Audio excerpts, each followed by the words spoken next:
અંબાજીના ત્રિશુળિયા ઘાટીમાં અકસ્માત સર્જાયો હોવાની ઘટના સામે આવી છે। અકસ્માતમાં 20થી વધુ લોકોને ઈજા પહોંચી છે। ઈજાગ્રસ્તોને હોસ્પિટલ ખસેડવામાં આવ્યા છે। ખાનગી ટ્રાવેલ્સની બસને બ્રેક ફેલ થઈ જતા અકસ્માત સર્જાયો હતો। ઘાટીમાં અકસ્માતનો સિલસિલો યથાવત રહ્યો છે। બસ, બોલેરો અને અલ્ટો કાર પણ અકસ્માતમાં અડફેટમાં આવી હતી।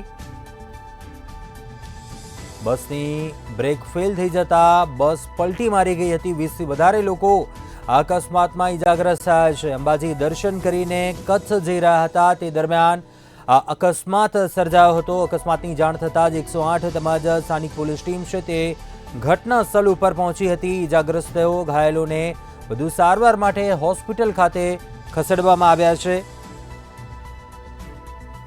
બસ, બોલેરો અને અલ્ટો કાર પણ અડફેટમાં આવી હતી। ત્રિશુળિયા ઘાટીમાં આ અકસ્માત સર્જાયો, જ્યાં 20થી વધુ લોકો ઈજાગ્રસ્ત થયા હોવાની વિગતો હાલ સામે આવી છે। તમામ ઈજાગ્રસ્તોને વધુ સારવાર માટે હોસ્પિટલ ખસેડવામાં આવ્યા છે। ખાનગી ટ્રાવેલ્સની આ બસ હોવાની વિગતો સામે આવી છે, જે બ્રેક ફેલ થઈ જતા અકસ્માત સર્જાયો હતો। વધુ વિગતો મેળવીએ સંવાદદાતા વિનોદ પાસેથી। વિનોદ, ત્રિશુળિયા ઘાટીમાં અકસ્માતની ઘટના, શું વિગતો?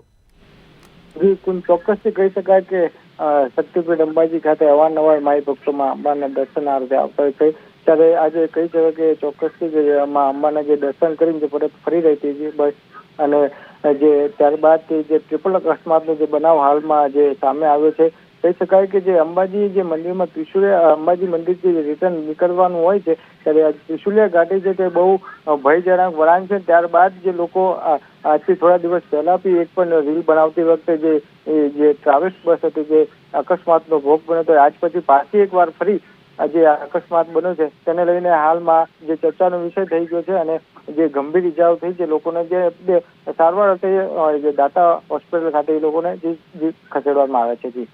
જી વિનોદ, આભાર જાણકારી આપવા બદલ।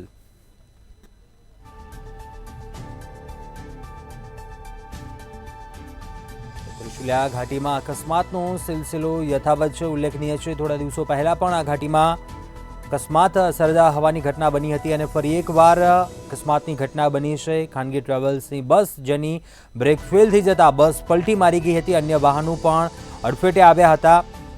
બસ પલટી ખાઈ જતા 20થી વધારે લોકો ઈજાગ્રસ્ત થયા હોવાની વિગતો છે। તમામને વધુ સારવાર માટે દાતા હોસ્પિટલમાં ખસેડવામાં આવ્યા છે।